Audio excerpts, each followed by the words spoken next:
For thousands of years, every time we've made a new invention, we needed a way to automate it. Of course, this was no different for math, a subject despised by many children today and in the ancient times. To account for this, some Chinese guy thought, how can I count, without counting, and so he invented the abacus.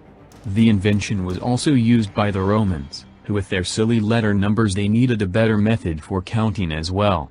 But since the fall of the Roman Empire in 476 CE, the need for logic and counting became obsolete and people went back to doing math on their fingers.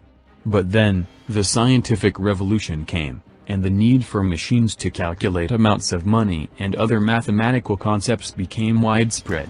Because of this, we had the first calculators. They looked nothing like the TI-84s that rich high schoolers have today, but were powered with interlocking gears. It could only do the 4 basic operations, and could only hold 7 digits, but for the people at the time, this was okay. No one had a 7-digit bank balance anyways back then. Still, Europe entered a new and more efficient period of scientific development and international commerce.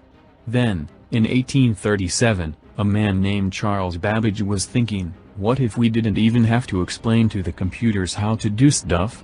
We could program it to do what we want. So with help from Ada Lovelace, they created the analytical engine, the first programmed computer. It showed that one day, computers could really do work for us humans.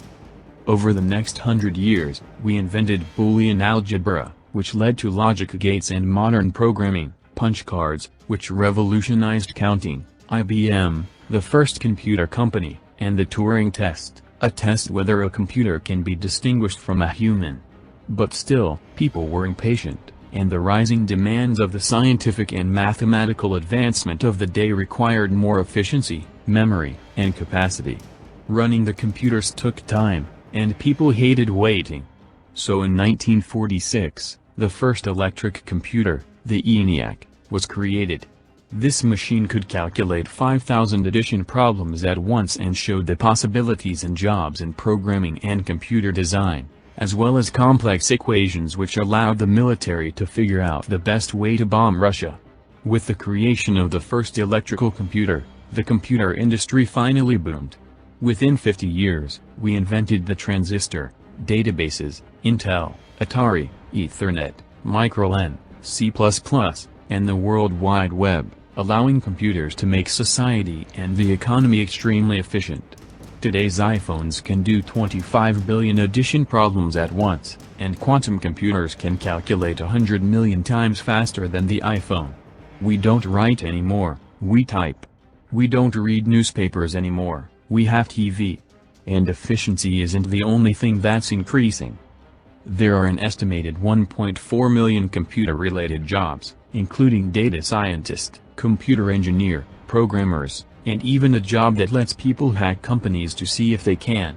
Nearly every job from the tertiary sector or higher is influenced by computers, as well as manufacturing plants in the secondary sector. Sadly, computers are also affecting the environment. We create 50 million metric tons of electronic waste per year, as well as 170 million pieces more floating in space. For the sake of efficiency, many companies simply burn their used electronics instead of recycling them, releasing deadly toxins in the air.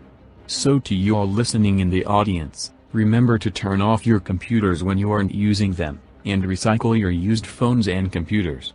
And if you're ever complaining about your Wi-Fi or glitchy phones, just remember, your phone today is powerful enough to guide 120 million Apollo rockets at the same time.